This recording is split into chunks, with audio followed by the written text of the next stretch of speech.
Welcome to Wrong Time Watch. My name is Kevin, and today this video is going to be about luxury quartz watches versus mechanical watches. I don't really have a script for this. Just wanted to get this video in before I have to send back the Breitling Endurance Pro. I'm sending it back to Saltzmans. Really appreciate them sending it in for a loan for video content here. This is based off of some comments in the comment section about the Breitling. Maybe necessarily some folks don't want to pay luxury watch prices for a quartz watch, and I certainly understand that. I've always been a little more biased towards mechanical watches in the luxury price range.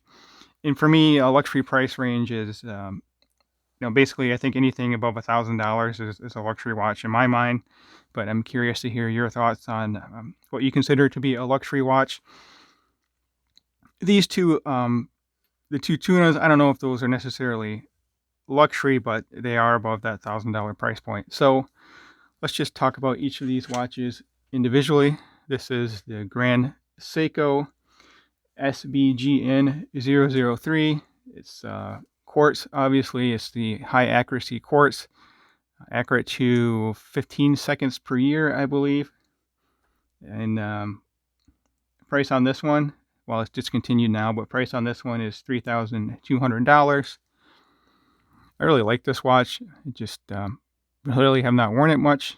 It looks like new, I think. I don't know if there's any marks on it or anything, but that's besides the point. It's kind of similar looking to the Rolex Explorer, mainly due to the numbers on the bezel here. Really like that color match date wheel as well. This is the black dial with the orange hand, and they had a blue dial with a red hand, but then that had a white date wheel. But anyway, let's just set this one down. So here is the Breitling.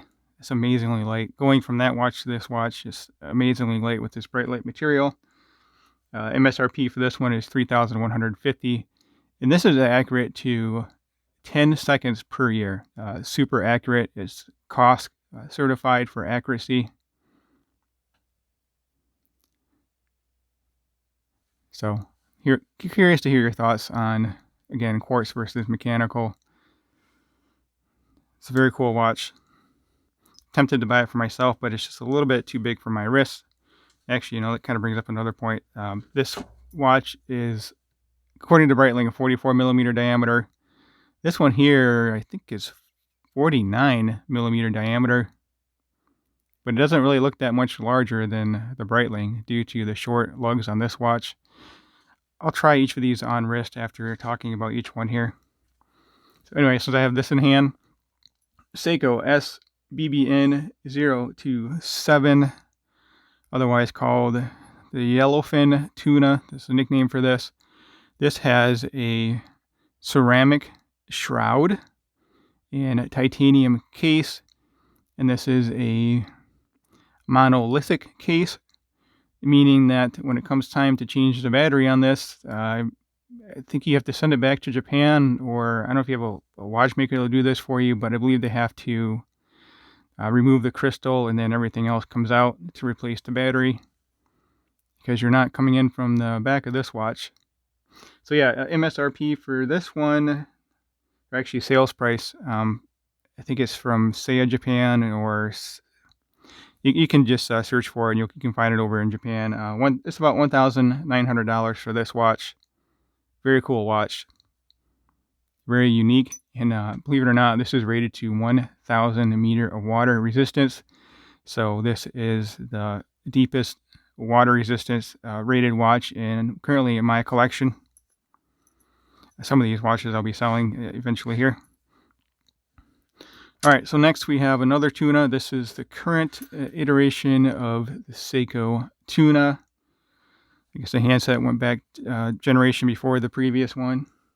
So the price you can buy this one for is about $1,300. This is the SPB149. So just over that luxury price point. in my mind, going off the numbers, I think are luxury. This is a cool watch. I really do like the Seiko Tuna. If you have a smaller wrist like mine, don't let the large case size scare you. You can still wear it. The short lugs work very well on a smaller wrist. Yeah, these are cool watches. Okay, now I'm going into the mechanical end of things.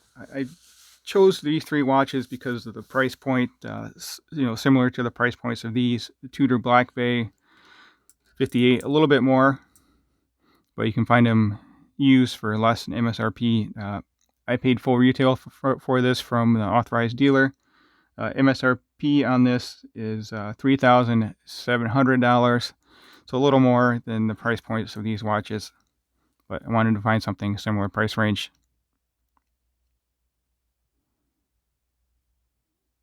Actually, these have a very similar case size as well. This is a cost certified movement. I believe it's +2 -4 or +4 -2 seconds, somewhere around there. So very accurate for a mechanical timepiece, and that's per day. And again, this here is accurate to 10 seconds per year, which is amazing to me.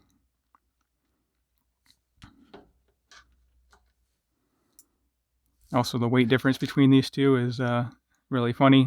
Bright light is 3.3 times lighter than titanium and 5.8 times lighter than stainless steel.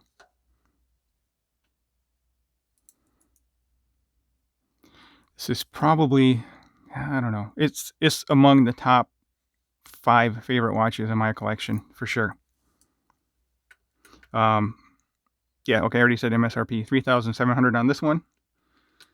So now moving down the line, price on this is very similar to the Breitling and the Grand Seiko. This one you can buy from Watch Buys for $3,110, and this is, at one point it was the most expensive U50, Zen U50, but I think they have mother of pearl dial. They have another version now that's a little more expensive than this. So price on this, I already said $3,110. Tegimented case, tegimented bracelet. The bezel, I believe, is tegimented as well. So it's all hardened steel with more scratch resistance properties. I really like this watch too. Sorry, it's not running right now. Just took these out of the watch box. Wind her up.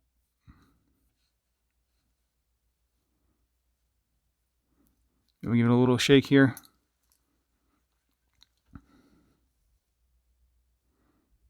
Yeah, I know it's kind of funny calling this a luxury watch too. I mean, the price definitely, to me, says it's a luxury watch, but it's a tool watch. It's not a dressy watch you necessarily wear with a suit, but you could wear this for diving. Obviously, it's rated to 500 meter water resistance, and it's only 11 millimeter thick. Pretty amazing in that as well. I really like this watch, among my favorites.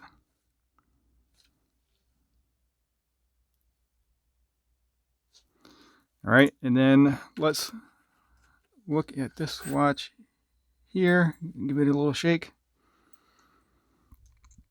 So this is the Seiko SPB149. This one's a limited edition. I believe it's limited to 5,000. Yeah, right there. 5,500 actually.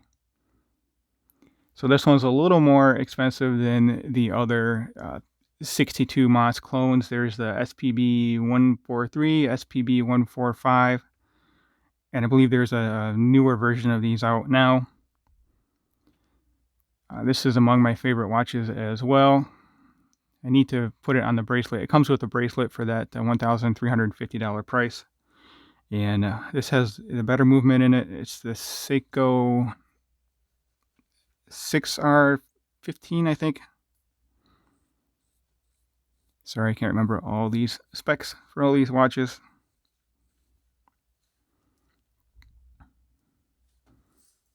This watch wears very well on wrist. Oh, there we go. 6R35 is the movement on this. Hopefully you can see that right there. Sorry, the lighting is kind of screwy right now. There we go. All right, so let me put these on wrist, and then we'll close out the video. You know, we might as well do a loom shot at the end too. Like I said, I really haven't planned out this video, just kind of impromptu before I send back that Breitling. Was tempted to buy it, really tempted to buy it, but it's just simply too big for my wrist. Actually, maybe I should put all these off to the side so my camera can zoom a little better, focus a little better.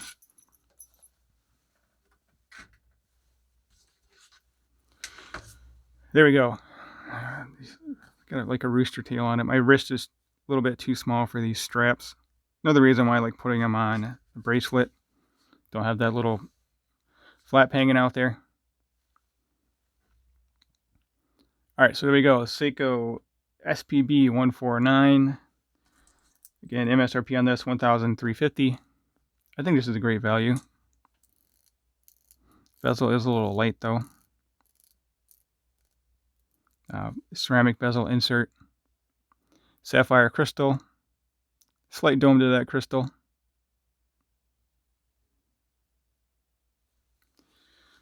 You know what? I'll zoom out here. Sorry about the clutter in the background.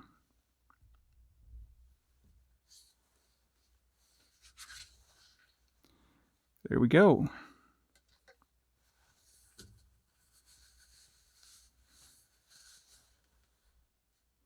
Yeah, I really need to get this on bracelet. I think I'll like it even more on bracelet. I like the look of it on this strap. It is a premium strap, but it's a silicone strap. But yeah, it's got to be some kind of a special blend of silicone because it doesn't really feel that bad like silicone usually does to me. Not like this here. But this is a premium silicone as well. I just prefer rubber.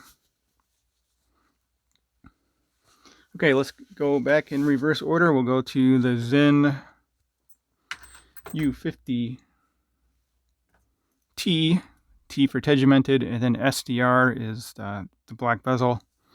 You can get the base version of these for, I think they're around $2,000. You have the dive extension out. I have to do that for it to fit on the watch roll. Another issue with smaller wrists is typically watch rolls are a little bit too big to keep the bracelet on. Oh yeah, I really like this watch. Haven't worn it in a bit. The flat sapphire crystal, and then the AR coating is it's almost like you can just touch down and reach those hands. Very legible.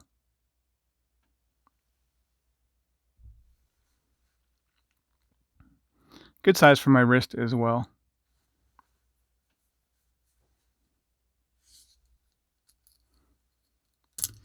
All right, moving on to the next one. Another one of my favorite watches. Tudor Black Bay 58. I guess this could almost be considered a state of the collection.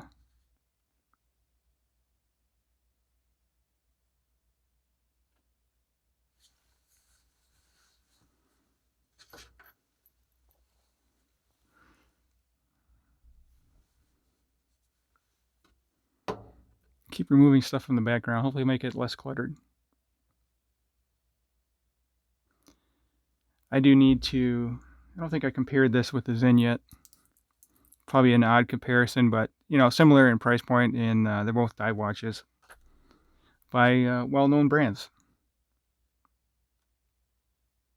Well known by watch geeks like us, I guess.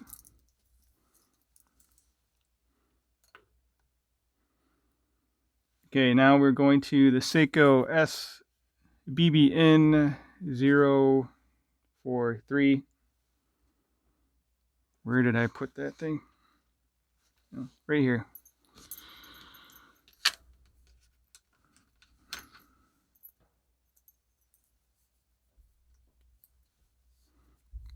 Nice thing with these silicone straps with the ribs here is you can really cinch them down, and that makes it fit nice on wrist.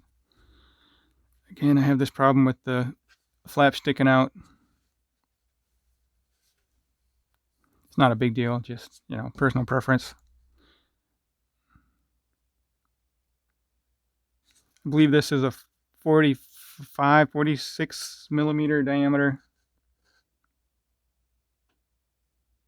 Really like the Tunas, cool watches. But again, it's quartz, but it's the 7C46. Forgot the accuracy number on these, but it's not a cheap quartz. It's definitely a luxury quartz.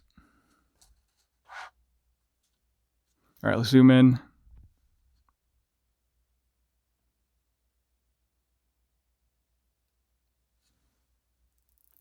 Yeah, really light bezel action on this one. Good thing it has a shroud around it, I guess. Sapphire with a ceramic insert. The previous generation of the Tunas had the Hardlex crystal, and they had a dome to them. I really like. This must have an internal dome. It's flat on the top, but it must have a dome on the underside. Maybe not. Looks like there's a dome in there. Anyway, 300 meter water resistance. I mean, it's a true dive watch. You can take it out and dive with it. I think the deepest I've ever been in the ocean or anywhere is 10 meters.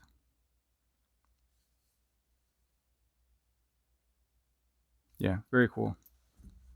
All right, next one. SPBN149. This guy here, 1,000 meter water resistance. It's a big watch. It's pretty sure it's 49 millimeter diameter. Very cool. And the bezel insert on this, I think it's plastic or resin.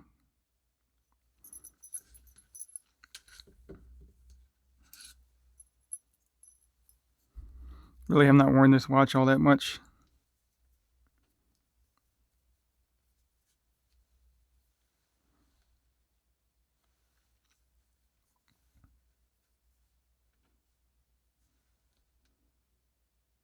Yeah, it's definitely a cool looking watch. The shiny ceramic there, and then the matte titanium. It's a cool combination.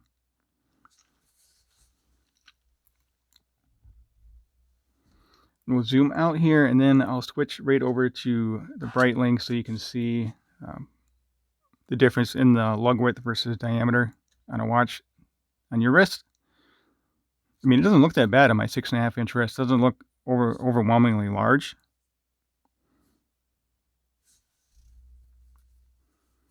Maybe if the Breitling had a black strap, it would look a little smaller.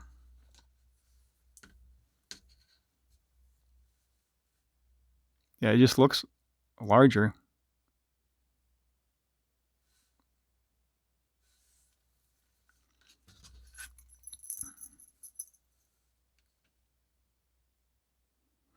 It's kind of an interesting look here. You can see the diameter of the Tuna is larger than a Breitling, but then of course the lugs on the Breitling poke out here.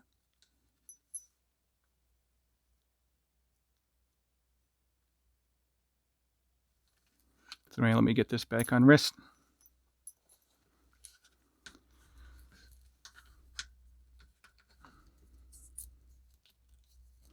I think there's a place for quartz and mechanical watches in the collection, obviously.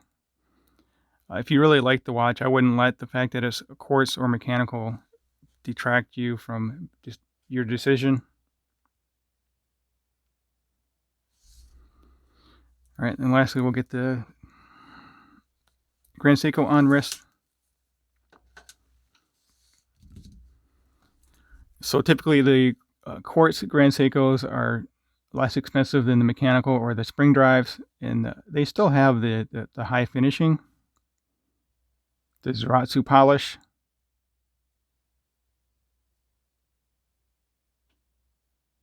This is a mixture of brushed and polished surfaces. It doesn't have quite as much of the polishing, but still does have the Grand Seiko attention to detail and quality.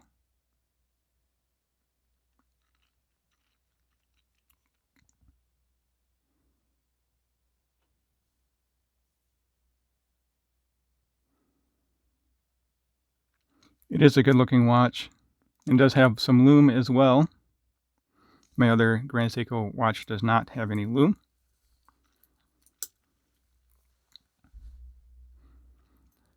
Wears very well on my wrist.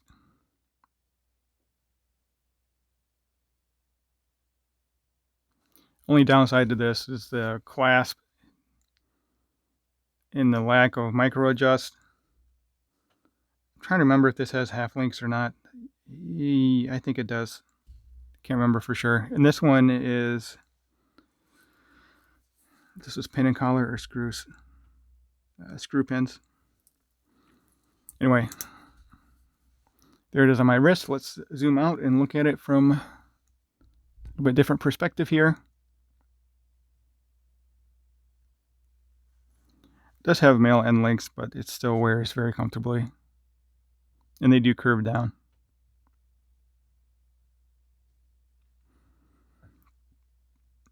All right, I think it's time to pause the video and I'll lay them all on the table again and we'll check out the lume just because I have them all here. Pretty sure the tunas will come out on top, but not sure how the Zen and my other Seiko and Tudor will compare. So we'll be right back. All right, so here's a quick look at the lume since I have all these watches laid out here. So we'll start from left to right. Bottom left is the SPB149. Top left is the Grand Seiko SPB149. Then the one with the orange strap, which you can see here, is the Breitling Endurance Pro. Then right up here we have the Tudor Black Bay 58. Then coming down the Zen U50. And then top right is the SBBN027, and then bottom right is the SBBN043.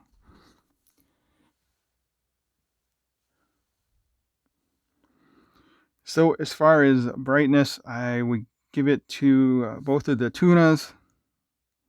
Maybe the yellowfins, it's hard to say. I think both tunas are about the same. Tudor and then the Zen are both sticking in there. Let me turn off this backlight and see if that will show off the lume a little bit better.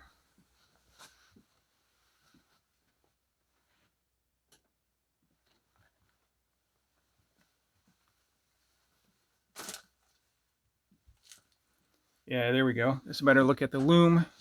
Need to figure out a little better backlighting situation here.